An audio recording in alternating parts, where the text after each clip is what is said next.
This is it. It costs £138,000, around the same as a Porsche 911 Turbo S.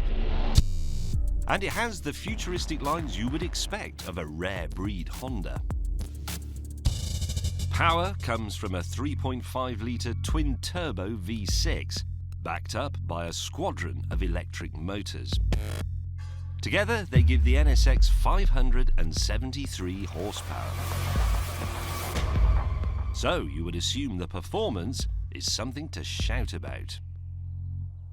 Now, if you ask Honda for the technical information on this car, they will email you a file so enormous that it actually breaks the internet. And yet, nowhere in it does it mention the 0 to 60 time. They simply refuse to tell us what it is. And I know 0 to 60 times are irrelevant in the real world and they're rather childish, but look, this is a supercar. It's top trumps, isn't it? It's important. So I'm going to find out what it is for you using this. It is a data logger. Right, put it in track mode. Here we go, launch control. Foot on the brake, mash the pedal.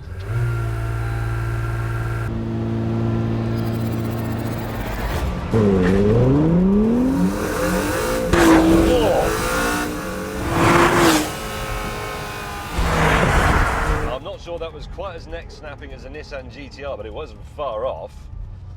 Let's see what I did.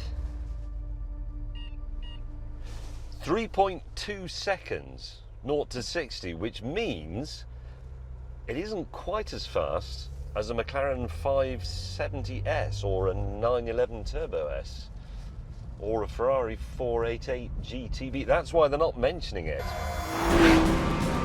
Honda is happy to quote the top speed, which is 191 miles an hour. But that too is slower than its rivals from Ferrari, Porsche and McLaren. So, has the new NSX got anything in the performance department that makes it rise above its supercar peers? Well, yes, actually. Firstly, there are the brakes, which are fly-by-wire. There is no physical connection to the pedal. And that's because they have to harvest energy to recharge the battery system. It's a much cleverer version of that than you get on the Porsche 918, a car that costs 5 times as much. And then there's the hybrid system. It uses not one electric motor, as you might expect, but 3. And the way it uses them is well good. The one at the back is the wingman for the petrol engine, filling the power gaps when the turbos lag. This gives the NSX ballistic pickup at any speed. Look, instant shove, and it's lovely.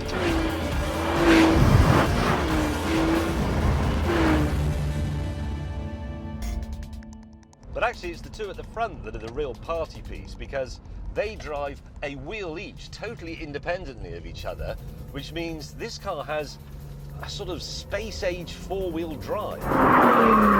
And that means extraordinary things happen when you throw it into a corner.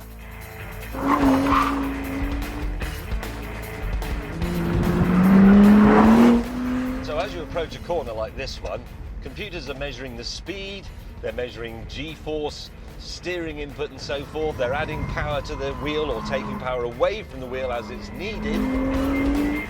And there you get perfectly flat, perfectly controlled corner.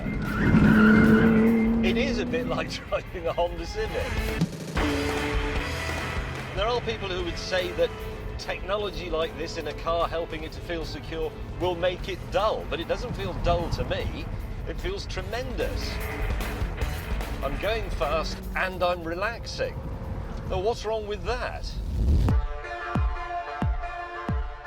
But the futuristic 4-wheel drive isn't the only piece of 23rd century engineering on the NSX. The aerodynamics, for example, are so clever they can cool all the motors while providing vast amounts of grip-enhancing downforce to the front and rear wheels. And it does all this without anything as old-fashioned as huge wings and spoilers.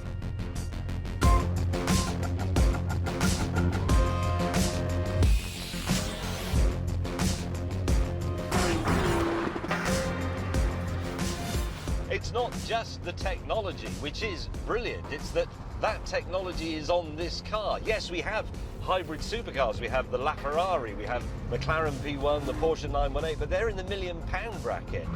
This is only an eighth of the price of the LaFerrari, and it's actually cleverer.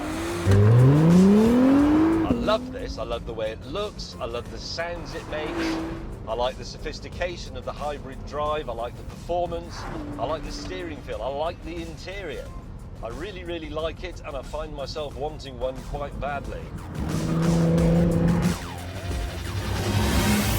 The original NSX made owning a supercar less painful and less expensive. This has done the same for the hybrid supercar. It really is a worthy successor.